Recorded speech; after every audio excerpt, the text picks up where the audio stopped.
Hello दोस्तों, विद्युत धारा के चुंबकीय प्रभाव के तीसरे लेक्चर में आपका स्वागत है। पिछले लेक्चर यानी लेक्चर नंबर 2 में हमने बताया था कि ऑर्स्टेड ने प्रयोगानुसार बताया कि कोई भी धारावाही चालक तार अपने चारों तरफ चुंबकीय क्षेत्र उत्पन्न करता है। उनका जो प्रयोग का जो सेटअप था, उस सेटअप को हमने पिछले वीडियो में बनाकर आपको अच्छे से समझाया है कि किस तरीके से उन्होंने एक कंक्लूजन निकाला कि कोई भी धारावाही चालक तार अपने चारों तरफ चुंबकीय क्षेत्र उत्पन्न करता है। आप पिछले वीडियो में आप जाकर देख सकते हो। इस वीडियो में हमने जैसे पिछले वीडियो में हमने कहा था कि उनकी जो डेफिनेशन निकली कंक्लूजन, वो कंक्लूजन उस वाले वीडियो में छूट गया, तो मैं इसमें कंक्लूजन इनका बताने के बाद फिर हम लोग पढ़ेंगे कि बायो सेवर्ट ने किस तरीके से किसी बिंदु चुंबकीय क्षेत्र के किसी बिंदु पर चुंबकीय क्षेत्र की तीव्रता फाइंड की है। ठीक है, और चुंबकीय क्षेत्र की तीव्रता क्या होती है ये भी दूसरे लेक्चर में हमने आपको बताया है। ठीक है, तो आइए आज के लेक्चर को स्टार्ट करते हैं। और ऑर्स्टेड का जो डेफिनेशन था, वो प्रयोग के द्वारा जब वो लास्ट में कंक्लूजन दिए, जो भी डेफिनेशन दिए, वो आज हम लोग पढ़ेंगे। तो ऑर्स्टेड ने प्रयोगानुसार बताया कि धारावाही चालक तार अपने चारों तरफ चुंबकीय क्षेत्र उत्पन्न करता है। सही बात है, क्योंकि किसी चालक तार में, अब एक बात और सुनिएगा, धारावाही चालक तार अपने चारों तरफ चुंबकीय क्षेत्र उत्पन्न करता है। अब धारा कब उत्पन्न होती है? जब आवेश एक निश्चित दिशा में चलने लगते हैं, तभी तो विद्युत धारा प्रवाहित होने लगती है किसी चालक तार में। वरना आप तो ऐसे भी मान लो कि ये जो वायर है, एक मिनट, ये जो वायर है, ठीक है, इसमें धारा प्रवाहित नहीं हो रही, आप देख सकते हो। तो इसमें भी इलेक्ट्रॉन मूव कर रहे हैं, परंतु इसमें धारा तो नहीं है। अब ऐसा क्यों? क्योंकि इलेक्ट्रॉन मूव कर रहे हैं परंतु रैंडम मूव कर रहे हैं। अब रैंडम मूव करते हैं तो इसका ऊष्मीय वेग जो होता है वो शून्य होता है, जिसकी वजह से इसमें कोई भी करंट फ्लो नहीं होता है। उनका जो टोटल वेग होगा किसी पॉइंट पर, वो क्या होगा? शून्य होता है, जिसकी वजह से कोई भी इसमें करंट फ्लो नहीं होती है। परंतु जब हम लोग उसको पोटेंशियल दे देते हैं, एक तरीके से एनर्जी देते हैं, तो उसमें जो आवेश होते हैं वो एक निश्चित दिशा में फ्लो होने लगती है, जिसकी वजह से उसमें करंट फ्लो होने लगता है। तो करंट किनके वजह से है? आवेशित गतिमान आवेश के कारण विद्युत धारा है। गतिमान आवेश के कारण विद्युत धारा है, और उस विद्युत धारा की वजह से चुंबकीय क्षेत्र उत्पन्न हो रहा है। तो हम लोग ये भी तो कह सकते हैं कि गतिमान आवेश ही चुंबकीय क्षेत्र उत्पन्न कर रहे हैं। बात खत्म। गतिमान आवेश चुंबकीय क्षेत्र उत्पन्न कर रहे हैं। यही चीज हमने यहाँ पर लिखा है कि क्योंकि किसी चालक तार में जब आवेश एक निश्चित दिशा में गतिशील होते हैं, तो उस चालक तार में धारा प्रवाहित होने लगती है। अब क्योंकि धारा के कारण चुंबकीय क्षेत्र उत्पन्न होता है, इसका अर्थ यह है कि गतिशील आवेशों के कारण ही चुंबकीय क्षेत्र उत्पन्न होता है, जो कि हमारी हेडिंग थी कि गतिमान आवेश के कारण चुंबकीय क्षेत्र की उत्पत्ति। ठीक है, या ऑर्स्टेड का प्रयोग, यानी ऑर्स्टेड साहब ने ये प्रयोग करके ये बताया था उन्होंने कि गतिमान आवेश अपने चारों तरफ चुंबकीय क्षेत्र उत्पन्न करते हैं। क्लियर हुआ? तो अब तो हम लोग जान गए कि भाई कोई धारावाही चालक तार है, जैसे मान लीजिए कि ये कोई वायर है, इसमें करंट फ्लो हो रही है, आई, ठीक है, इसमें करंट फ्लो हो रही है। लेकिन किसी पॉइंट पर, जैसे ये रीजन है जहाँ जो कि इसके चारों तरफ चुंबकीय क्षेत्र है, अब इस पॉइंट पर इसकी कितनी इंटेंसिटी होगी, कितनी तीव्रता का वहां पर चुंबकीय क्षेत्र होगा, उसको कैसे फाइंड करें? तो इन चीजों को फाइंड आउट करने के लिए बायो तथा सेवर्ट नामक वैज्ञानिकों ने प्रयोगानुसार इसका विद्युत क्षेत्र की तीव्रता फाइंड करने का सूत्र प्राप्त कर लिए। अब वो सूत्र क्या था हम लोग अब देखेंगे। तो अब हम लोग हेडिंग लगाएंगे कि बायो तथा सेवर्ट का नियम। ठीक है, बायो सेवर्ट का नियम। हाँ जी, तो अब देखते हैं हम लोग कि बायो सावर्त का नियम क्या है। अब बायो सावर्त का नियम एक तरीके से हम लोग इसको ये भी बोल सकते हैं कि किसी धारावाही तार के कारण चुंबकीय क्षेत्र के किसी बिंदु पर चुंबकीय क्षेत्र की तीव्रता। अब क्योंकि इसको फाइंड आउट करने के लिए जो फॉर्मूला था वो बायो सावर्त ने प्रयोगानुसार दिया था, इसलिए इसको हम लोग बायो सावर्त नियम भी बोलते हैं। देखो, इंग्लिश में बायो सावर्त और हिंदी में बायो सेवर्ट ऐसे है, ठीक है ना। तो हमने लिखा है बायो सावर्ट का नियम या धारावाही चालक तार के कारण किसी बिंदु पर चुंबकीय क्षेत्र की तीव्रता। इंग्लिश में लिखा है हमने बायो सावर्ट, देखो बायो सेवर्ट यहाँ लिखा हूँ और इंग्लिश में बायो सावर्ट, ठीक है। लॉ या और magnetic field intensity due to a current carrying wire, clear है। हमने इसमें लिखा है कि बायो सावर्ट ने प्रयोग के आधार पर किसी धारावाही चालक तार के कारण चुंबकीय क्षेत्र की तीव्रता, यानी चुंबकीय क्षेत्र की तीव्रता को हम लोग B से रिप्रेजेंट करते हैं, प्राप्त करने के लिए सूत्र की उत्पत्ति की है, फॉर्मूला दिया भैया। अब वो फॉर्मूला क्या था वो देखिए, हमने यहाँ पर उत्पत्ति एक तरीके से यहाँ पर हेडिंग कर सकते हैं, उत्पत्ति।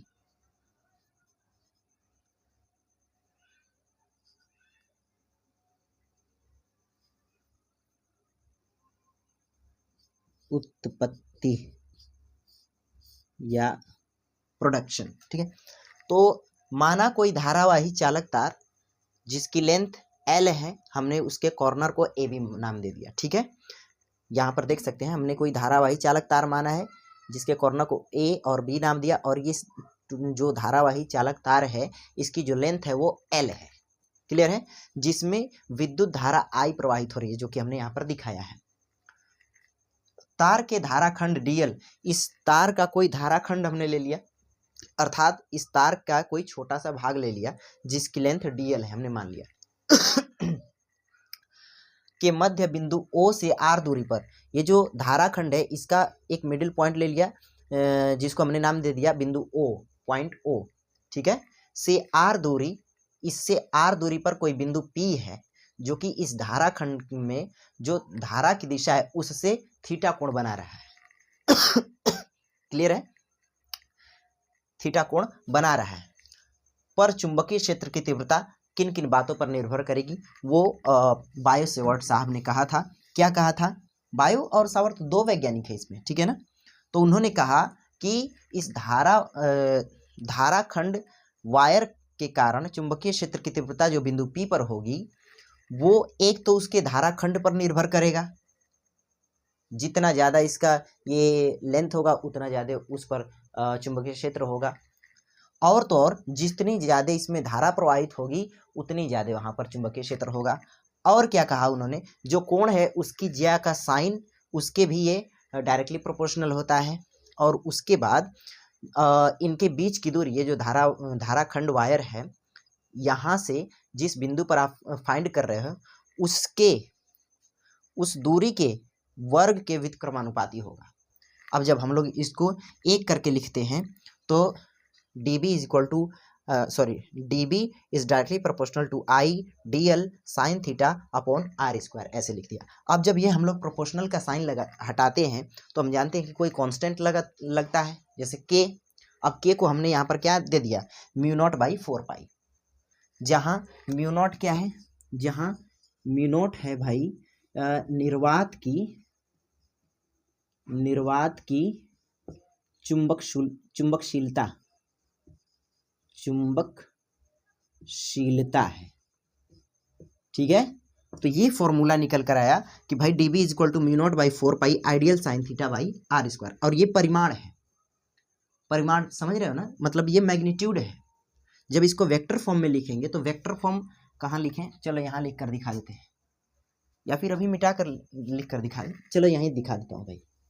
वेक्टर फॉर्म क्या होगा कि dB is equal to mu naught by 4 pi I dl cross R upon R cube, dl cross R upon R cube. अब हम लोग जानते हैं कि क्रॉस प्रोडक्ट जब हटाते हैं हम लोग, तो जैसे कोई A क्रॉस B है, दो वेक्टर हैं उनका क्रॉस प्रोडक्ट ऐसे लिया गया, तो हम जानते हैं इसका जो मैग्नीट्यूड होगा वो A और B का मैग्नीट्यूड इंटू साइन थीटा होता है, A इंटू B का मैग्नीट्यूड इंटू साइन थीटा होता है। तो देखो जब इसको इसका मैग्नीट्यूड लिखेंगे तो mu naught by 4 pi I dl R sine theta होगा अपॉन R क्यूब है, तो एक R यहाँ से कट गया, तो क्या बचेगा हमारा, mu naught by 4 pi ideal sine theta by R square. तो ये परिमाण है,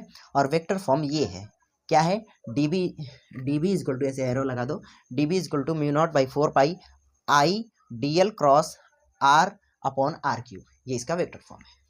किसी धारावाही तार के धारा खंड के कारण किसी बिंदु पर जो चुंबकीय क्षेत्र की तीव्रता होगी वो क्या होगी, dv equal to mu naught by 4 pi ideal sine theta by are square, जहाँ जो ये म्यू नॉट है वो क्या है, निर्वात की चुंबकशीलता है। अच्छा, इसकी वैल्यू क्या होती है, म्यू नॉट बराबर होता है 10⁻⁻7 न्यूटन पर एम्पियर, ठीक ना, यहाँ यार क्या करूं, एम्पियर, ठीक है। तो ये म्यू की वैल्यू होती है, ये क्या होती है, म्यू की वैल्यू होती है, ये एम्पियर स्क्वायर होता है, न्यूटन पर एम्पियर स्क्वायर। क्लियर है, म्यू नॉट की वैल्यू 10⁻⁻7 न्यूटन पर एम्पियर स्क्वायर है। या फिर आप इसको भी लिख सकते हो, देखो मैं इसको मिटा रहा हूँ, ठीक है ना, आप नोट कर लीजिएगा। या फिर हम बोल सकते हैं म्यू नॉट बाई 4 पाई की वैल्यू होती है, एक मिनट यहाँ पर ये रॉन्ग हो गया, म्यू नॉट की वैल्यू जो होगी वो 4 पाई इंटू 10⁻⁻7 होगा, 4 पाई इंटू 10⁻⁻7 न्यूटन पर एम्पियर स्क्वायर, न्यूटन पर एम्पियर स्क्वायर, ठीक है। अब अगर म्यू नॉट बाई 4 पाई की वैल्यू रखी जाए तब जाकर हमारा 10⁻⁻7 और न्यूटन पर एम्पियर स्क्वायर होगा। क्लियर है, तो ये जब हम लोग क्वेश्चन लगाएंगे तो ये काम आता है, डायरेक्ट इसकी वैल्यू रखते हैं हम लोग। क्लियर है, तो इसको इस तरीके से भी लिखा जा सकता है कि भाई जो चुंबकीय क्षेत्र है वो क्या है किसी बिंदु पर, वो है 10 टू द पावर, या ऐसे लिख लिया जाए, हाँ चलो 10⁻⁻7 into I D L sine theta by are square, ऐसे भी लिख सकते हैं, क्योंकि म्यू नॉट बाई 4 पाई की वैल्यू ही तो है 10⁻⁻7, तो उसको हमने यहाँ पर रख दिया, ठीक है। तो इस तरीके से हम लोग लिख सकते हैं। वेक्टर फॉर्म अगर वहाँ पे आप नहीं देख पाए तो यहाँ पर देख लीजिए, dv is equal to mu naught by 4 pi I D L cross R upon R cube, इस तरीके से होगा, ठीक है। अब अगर इसका परिमाण देखो कैसे भाई, क्योंकि ये जो फॉर्मूला था ये तो इसका मैग्नीट्यूड है। अब देखते हैं कि इसको जब मैग्नीट्यूड हम लोग लिखेंगे तो क्या इतना आएगा। हम जानते हैं कि अगर दो वेक्टर हैं और उनका जब हम लोग क्रॉस प्रोडक्ट लेते हैं तो this is equal to magnitude of A into magnitude of B and sine theta, ऐसे होता है इसका परिमाण। दो वेक्टरों का अगर क्रॉस प्रोडक्ट लेते हैं तो उनका परिमाण क्या होता है, vector A and vector B का मॉड, यानी इसका परिमाण इंटू साइन थीटा। तो इसके अकॉर्डिंग अगर इसको ए माने इसको बी माने तो इसको हम लोग क्या लिखेंगे, mu naught by 4 pi I D L into R into sine theta, इसके अकॉर्डिंग लिखेंगे ना इसको, अपॉन आर क्यूब। अब ये एक आर यहाँ से कट गया तो कितना हो गया, ये बना mu naught by 4 pi I D L sine theta बटा आर स्क्वायर। तो ये हमारा हो गया किसी बिंदु पर चुंबकीय क्षेत्र की तीव्रता।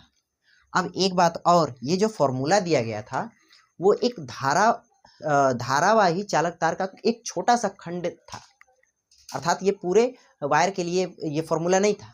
ये किसके लिए था, जो एल लंबाई का वायर है उसकी छोटी लंबाई जो कि डीएल हमने यहाँ पर माना है, उसके कारण किसी बिंदु पर चुंबकीय क्षेत्र की तीव्रता है। अगर संपूर्ण वायर के कारण चुंबकीय क्षेत्र की तीव्रता फाइंड करनी होगी तो क्या करेंगे हम लोग, इंटीग्रेट कर दो, है ना। इंटीग्रेशन आपने पढ़ा होगा 11th में। इंटीग्रेशन क्या होता है, छोटे छोटे पार्टों को ऐड करना एक तरीके से। तो संपूर्ण तार के कारण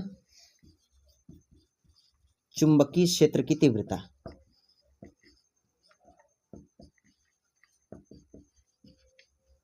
क्या हो जाएगा, integration of dv is equal to mu naught, क्योंकि ये कांस्टेंट है, बाई 4 पाई आई, ठीक है, और integration of dl, sine theta को भी बाहर निकाल लिया जाए, चलो साइन थीटा बटा R square. Sine theta by are square. तो ये हमारा हो जाएगा संपूर्ण वायर के कारण चुंबकीय क्षेत्र की तीव्रता। चुंबकीय क्षेत्र की तीव्रता, इसको आप क्या लिख सकते हो, जब ये इंटीग्रेट इसको करोगे तो आप इसको लिख सकते हो केवल b, ठीक है। तो b इक्वल टू हो जाएगा mu naught by 4πi integration of dl sine theta by are square, संपूर्ण वायर के कारण उस बिंदु P पर चुंबकीय क्षेत्र की, ठीक है, बिंदु P पर। समझ में आई बात। तो ये था हमारा बायो सेवर्ट का नियम। अब इस पर जो स्पेशल केसेस थे, यानी इसमें जो थीटा है ना, ये थीटा पर डिपेंड कर रहा है। अब सोचो इससे अगर ये जो पॉइंट है अगर इससे यहाँ पर 90 डिग्री पर होता तो अब क्या इफेक्ट होता, या फिर इससे 0 डिग्री पर होगा तब क्या इफेक्ट होगा। तो ये अलग अलग जो कंडीशंस हैं उस पर हम लोग अब देखेंगे, क्लियर है। या 180 डिग्री पर होगा उसमें क्या है, ठीक है। तो अब देखते हैं हम लोग special cases of bio Savart law, clear. Okay, तो हमने अभी अभी देखा बायो सावर्ट का नियम क्या था। बायो सावर्ट नियम क्या था कि किसी धारावाही चालक तार के धाराखंड यानी L लंबाई का अगर वायर है तो उसकी कोई छोटी सी लंबाई ले लिया जिसका नाम हमने रख दिया DL लंबाई का वायर ले लिया, और उसके किसी बिंदु से, यानी इस धारावाही चालक तार के धाराखंड से किसी बिंदु पर जो चुंबकीय क्षेत्र की तीव्रता थी वो हमने निकाला कि dB equal to mu naught by 4π I DL sine theta by are square. ये हमने फॉर्मूला देखा था जो कि बायो सावर्ट ने प्रयोगानुसार दिया था, ठीक है। और ये जो है ये परिमाण है, ठीक है। इसका वेक्टर फॉर्म क्या हमने देखा कि dB का जो वेक्टर फॉर्म होगा वो होगा mu naught by 4π I dl cross vector r upon r cube. ये इसका वेक्टर फॉर्म है, ये इसका क्या है, वेक्टर फॉर्म है, ठीक है। अब हम लोग इस पर विशेष स्थितियां देखेंगे। यहाँ पर ये थीटा एंगल से था कि जब ये एंगल बदलेगा, एंगल बदले का मतलब कि हम लोग इसकी अलग अलग पोजीशन पर विद्युत क्षेत्र की तीव्रता फाइंड करेंगे, ठीक है। मान लीजिए कोई करंट कैरिंग वायर है I, ये इसका DL लेंथ का हमने वायर काट लिया, तो ये जो थीटा हमने यहाँ पर ऐसे लिया था, अगर ये थीटा इस धारावाही चालक तार से 90 डिग्री एंगल बनाए तो उस अवस्था में इस बिंदु P पर चुंबकीय क्षेत्र की तीव्रता क्या होगी। तो देखो केस नंबर 1, यदि थीटा इक्वल टू, चलो पहले 0 ले लेते हैं यहाँ पर, ठीक है। मतलब कि जब जो पॉइंट है अगर इस वायर पर ही है तो उस अवस्था में थीटा इक्वल टू कितना, 0 डिग्री होगा। कितना होगा, 0 डिग्री होगा। तब चुंबकीय क्षेत्र की तीव्रता क्या होगा, वो dB equal to mu naught by 4π IDL sine 0 by are square. हम जानते हैं कि साइन 0 क्या होता है, 0, तो यहाँ पर जो dB होगा वो क्या हो जाएगा, 0। यानी कि यहाँ पर जो उसका मैग्नेटिक फील्ड होगा वो क्या होगा, 0। मैग्नेटिक इफेक्ट, या यूँ कहें कि मैग्नेटिक इंटेंसिटी वो होगा क्या, 0, यानी कि न्यूनतम होगा। जब थीटा क्या होगा, 0 डिग्री होगा, तो उस अवस्था में जो मैग्नेटिक फील्ड इंटेंसिटी होगा वो क्या होगा, न्यूनतम होगा, न्यूनतम, ठीक है। अब यदि केस नंबर 2, यदि थीटा इज इक्वल टू 180 होगा तो अब क्या होगा, तो हम जानते हैं कि साइन 180 की वैल्यू होती है 0, तो यहाँ भी क्या होगा, साइन मतलब जो मैग्नेटिक फील्ड होगा अगर थीटा 180 डिग्री क्या होगा तो वहाँ पर भी जो मैग्नेटिक इफेक्ट होगा यानी मैग्नेटिक फील्ड इंटेंसिटी होगी वो क्या होगी, 0 होगी। तो हम बोल सकते हैं कि जो dB है वो क्या होगा, 0 होगा। केस नंबर 3, केस नंबर 3, यदि थीटा यानी theta is equal to 90 degree हो तब क्या होगा। तो जब theta is equal to 90 degree होगा तो हम जानते हैं कि D B is equal to mu naught by 4 pi ideal sine theta, I DL sine theta की value 90 degree upon r square. अब साइन 90 डिग्री की वैल्यू कितनी होती है 1, साइन 90 डिग्री की वैल्यू कितनी होगी 1। तो इसका अर्थ ये हुआ कि mu naught by 4 pi ideal sine theta जो है, आइडियल साइन थीटा तो उसकी वैल्यू 1 हो गई आर स्क्वायर। इस अवस्था में ये मैक्सिमम है, ये क्या है मैक्सिमम है। यानी अगर इस करंट कैरिंग वायर से 90 डिग्री पर किसी बिंदु P मान लिया या P डैश मान लिया पर चुंबकीय क्षेत्र की तीव्रता फाइंड की जाएगी तो वहाँ पर इसके अकॉर्डिंग 0 और 180 के तुलना में यहाँ पर मैक्सिमम होगा जब 90 डिग्री होगा तब। क्लियर है। तो ये थे इसके कुछ स्पेशल केसेस। अब हम लोग देखेंगे कि इस पर कुछ बेस्ड क्वेश्चन पहले कर लेते हैं, उसके बाद आगे के टॉपिक देखेंगे। ठीक है। तो जो बायो सावर्त का नियम था उस पर कुछ क्वेश्चन अब देखेंगे, नोट कीजिए। इसमें देखिए एक मेन बात तो मैं भूल ही गया, अगर ये जो चुंबकीय क्षेत्र है हम जानते हैं कि ये वेक्टर क्वांटिटी है तो इसकी डायरेक्शन भी तो होगी, पहले ही हमें बता देना चाहिए था, मैं भूल गया। तो मान लीजिए कि ये करंट कैरिंग वायर है और बिंदु P पर हम लोग चुंबकीय क्षेत्र की तीव्रता फाइंड कर रहे हैं, तो इसकी डायरेक्शन किधर होगी बिंदु P पर चुंबकीय क्षेत्र की जो तीव्रता होगी वो किस दिशा में उसको उस पर इफेक्ट अपना डाल रहा होगा, यानी प्रभाव डाल रहा होगा मैग्नेटिक फील्ड। ठीक है। तो इसके लिए देखो रूल तो कई ठो है डायरेक्शन फाइंड करने के लिए, एक पाम रूल है, एक थंब रूल है। ठीक है। तो हम लोग जो यहाँ पर यूज करेंगे जो हमारे लिए लाभदायक होगा या यूँ कहें कि उपयोगी होगा वो होगा पाम रूल। अपने हाथों की उंगलियों को उस पॉइंट की तरफ रखें और जो अंगूठा वो धारा की दिशा में हो, तो जब हम लोग इसको कर्ल करेंगे यानी बंद करेंगे तो ये जो हथेली होगी वो उस बिंदु पर चुंबकीय क्षेत्र की डायरेक्शन बताएगा। यानी यहाँ पर जो चुंबकीय क्षेत्र की डायरेक्शन है वो कहाँ है, देखो ये पाम किधर जा रहा है, ये पाम, ये हमने अंगूठा धारा की दिशा में रखा और जो ये उंगलियां हैं उनको हमने किधर फैलाया, जिधर हमें फाइंड करना है चुंबकीय क्षेत्र की तीव्रता जिस पॉइंट पर। ठीक है।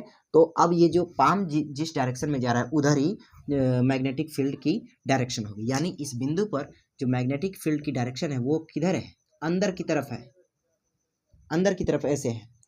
तो इसलिए यहाँ पर जो इसकी डायरेक्शन है वो अंदर की ओर है, अंदर। अब अंदर की ओर है उसको हम लोग किससे रिप्रेजेंट करते हैं, क्रॉस से। हमने बताया था पिछले वीडियो में, शायद पहले वीडियो में ही बताया था, जब मैग्नेटिक फील्ड अंदर की तरफ होगी तो उसको हम लोग क्रॉस से रिप्रेजेंट करते हैं। ठीक है। और अगर यही मान लीजिए कि धारा इस डायरेक्शन में जा रही होती तब हम लोग क्या करते हैं, या फिर सॉरी मान लीजिए धारा ऐसे है और इधर हमें फाइंड करना होता, पॉइंट P मान लीजिए यहाँ पर है, तो इस अवस्था में देखिए ये अंगूठा धारा की तरफ और ये उंगलियां उस बिंदु की तरफ जहाँ पर हमें फाइंड करना है। अब देखिए हमारी हथेली किधर आ रही है, इधर बाहर की तरफ। यानी इस पर जो चुंबकीय क्षेत्र की तीव्रता की डायरेक्शन होगी वो किधर होगी, बाहर की तरफ। तो हमने बताया था कि जब बाहर की तरफ मैग्नेटिक फील्ड होगा तो उसको हम लोग डॉट से रिप्रेजेंट करते हैं ऐसे। तो यहाँ पर ये बाहर की तरफ है, बाहर की तरफ। ठीक है। तो ये हथेली के नियम से इसकी डायरेक्शन हम लोग निकाल सकते हैं। चुंबकीय क्षेत्र की जो डायरेक्शन होगी वो हम लोग हथेली के नियम से निकाल सकते हैं। क्या हथेली का नियम है कि देखो इसमें हथेली का नियम क्या है कि अपने दाएं हाथ को इस तरीके से फैलाएं कि जो अंगूठा हो वो करंट की डायरेक्शन में हो और अंगुलियां, जो हाथ की उंगलियां हो वो उस जिस बिंदु पर हमें चुंबकीय क्षेत्र की तीव्रता फाइंड करनी है उस डायरेक्शन में हो। तो जो हथेली होगी वो चुंबकीय क्षेत्र की दिशा को प्रदर्शित करती है। ये है दाएं हाथ के हथेली का नियम। क्लियर हुआ। ठीक है। तो आगे जैसे जैसे हम लोग पढ़ेंगे वैसे वैसे और भी डायरेक्शन फाइंड करने के लिए हम लोग फाइंड आउट करेंगे। जैसे पेंच का वामावर्त मतलब मैक्सवेल के दक्षिणावर्त पेंच का नियम भी होता है, मैक्सवेल के दक्षिणावर्त पेंच का नियम भी होता है और एक और होता है जिसको हम लोग मैक्सवेल के दाएं हाथ का नियम कहते हैं, जो ऐसे घुमाने पर हम लोग फाइंड आउट करते हैं। वो आगे हम लोग देखेंगे, उसकी टेंशन अपना ले। लेकिन यहाँ पर कौन सा रूल अप्लाई होगा, दाएं हाथ के हथेली का नियम अप्लाई होगा, और वो यहाँ पर हम लोग देख रहे हैं कि ये उपयोगी भी है। क्लियर हुआ? तो ये था इसको डायरेक्शन बताने का नियम। अब हम लोग आगे देखते हैं इस पर कुछ बेस्ड क्वेश्चन इस फॉर्मूले पर।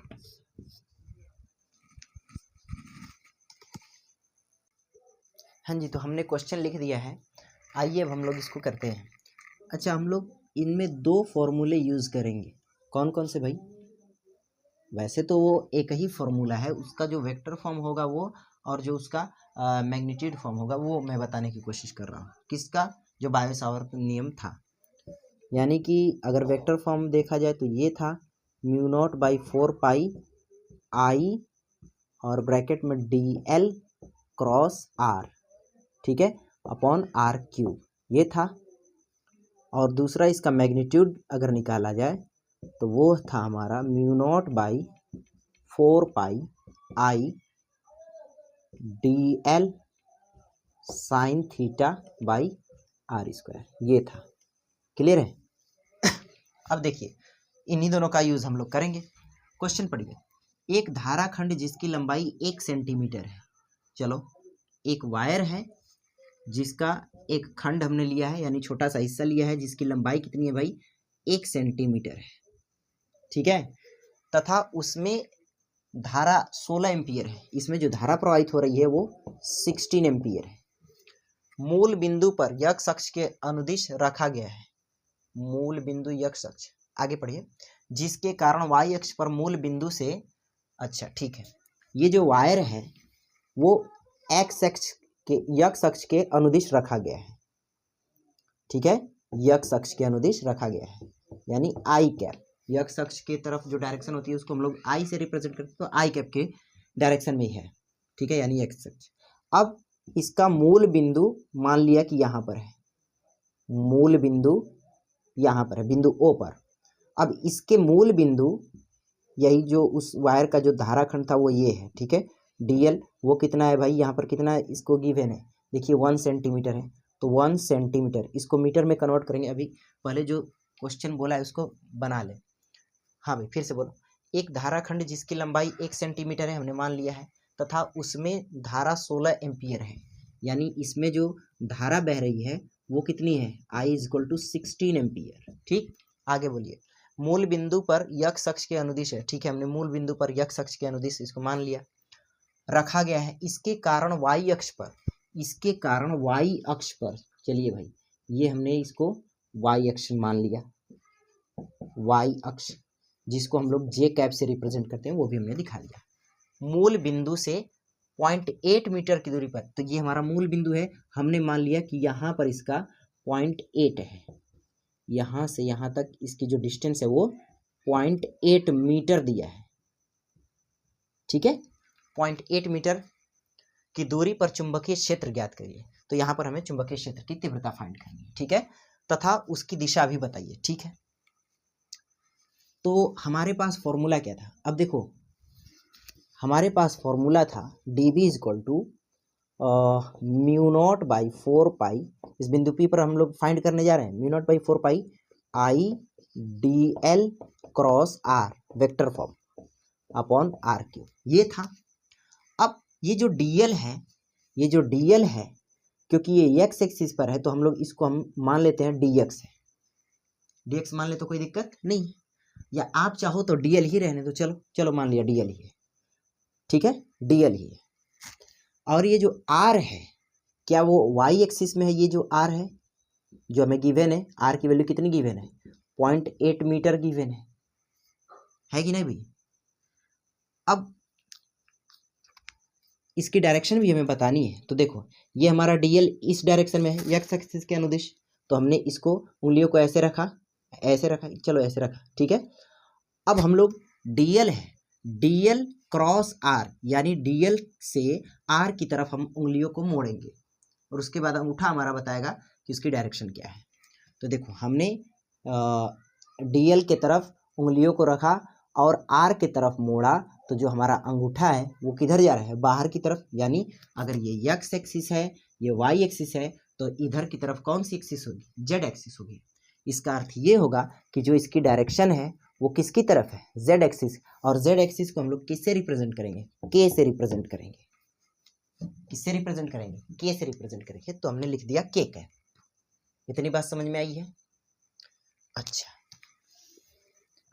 अगर नहीं समझ में है तो देख लो, ये जो इसका धाराखंड है वो एक्स एक्सिस के है, तो एक्स आई कैप, ठीक है, और ये जो है आर जो है वो वाई के तरफ है, तो वाई, ठीक है, जे कैप, और यहाँ पर ये आई cap.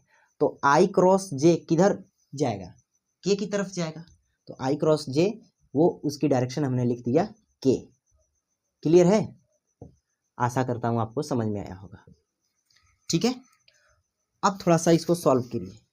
Mu naught by 4 pi I D L sine theta by are square, यही होता था ना मैग्नीट्यूड। यहाँ पर देखिए इसका मैग्नीट्यूड हमने लिखा ये।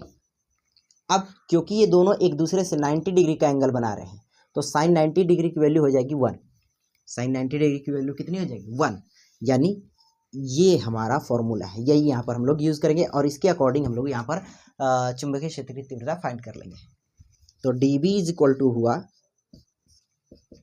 म्यू नॉट बाई 4 पाई की वैल्यू हमने बताया था आपको 10 to the power -7, 10 to the power -7 into current कितना है 16, डीएल कितना है धाराखंड, देखिए 1 सेंटीमीटर। सेंटीमीटर को हम लोग मीटर में बदलेंगे। हम जानते हैं कि 100 सेंटीमीटर जब होता है तो उसको हम लोग 1 मीटर कहते हैं। इसका अर्थ क्या है कि सेंटीमीटर को मीटर में बदलने के लिए 100 से डिवाइड करते हैं, और जब मीटर होता है तो सेंटीमीटर तो मल्टीप्लाई, वो आप जानते हो। तो ये जो 1 सेंटीमीटर है इसका मतलब ये है कि 0.01 मीटर है कि नहीं भाई, 0.1, क्योंकि 1 सेंटीमीटर बराबर क्या है 1/100 मीटर। 1 सेंटीमीटर बराबर 1/100 मीटर, यानी इसमें 100 से भाग दिया गया 1 में, तो क्या आ जाएगा 0.01, तभी तो ये होगा 1/100। ठीक है, तो 0.01 हमने लिख दिया। अब ये आर स्क्वायर, आर क्या है यहाँ पर 0.8 मीटर है, यानी 0.8 इंटू 0.8 लिख सकते हैं ऐसा, बिल्कुल सर लिख सकते हैं। तो ये देखो 0.1 और 8 टू जा 16, ठीक है। और इसको सॉल्व किया जाए तो हम पाएंगे 2 1 जा 2, 2 4 जा 8, यानी 0.4, ठीक है 0.4। इसको और सिंप्लीफाई किया जाए तो क्या हो जाएगा 10 टू द पावर -7 बचा, और इधर बचा 0.01, 0.01, और नीचे क्या बचा, ये जब मल्टीप्लाई होगा तो 0.04 हो जाएगा, क्योंकि एक पॉइंट इसमें है और एक पॉइंट इसमें है, तो 2 स्थान पर जाएगा। अब देखो यहाँ पर भी 2 स्थान पर है, यहाँ पर भी 2 स्थान पर है, यानी ये तो कट गया एक तरीके से। अब कैसे कटा देखो, वैसे तो आपको ये आना चाहिए 10 टू द पावर -7 है इंटू ये 0.1 लिखा, संख्या लिख दिया, और पॉइंट के स्थान पर 1, और जितने स्थान इधर होंगे उतना 0, और इधर देखो ये संख्या लिख दिया, और पॉइंट के स्थान पर ये 1, और जितनी संख्या है उतनी 0, तो ये दोनों 100 मल्टीप्लाई कट गई है। तो कितना हुआ 1/4 इंटू 10 टू द पावर -7। अब 1/4 यानी 4 डिवाइडेड बाई 1, पॉइंट लगाया, 4 2 जा 8, ठीक है 5, यानी हमारा आंसर आया 0.25 into 10 to the power -7 tesla. ध्यान रहे भाई, शायद हमने यूनिट नहीं बताया था मैग्नेटिक फील्ड इंटेंसिटी की, वो टेस्ला होती है, टेस्ला या न्यूटन एम्पियर मीटर भी आप बोल सकते हो। तो ये टेस्ला हो गया। अच्छा, इसको और सिंप्लीफाई करो तो इधर से जब इधर जाता है तो पावर जुड़ता है या घटता है, जुड़ता है या घटता है, जुड़ेगा कि घटेगा भाई, घटेगा, घटेगा ना, देख लेते हैं भाई, वैसे तो घटेगा ही। तो D B is equal to कितना हो जाएगा 2.5 into 10 power -8 tesla, 2.5 into 10 power, यानी D B is equal to हो गया 2.5 into 10 to the power -8 tesla. ठीक है ना, क्या मसला है भाई, हमारे पास मसला नहीं, हमारे पास तो टेस्ला है, तो वही टेस्ला, टेस्ला, ठीक है ना। या इसको आप इसकी यूनिट एक और आप बोल सकते हो न्यूटन पर एम्पियर मीटर, न्यूटन पर एम्पियर मीटर, ठीक है ना। तो इतनी वैल्यू आई पॉइंट P पर। तो इस तरीके से हमने इस फॉर्मूले का यूज़ देखा। एक और क्वेश्चन करते हैं।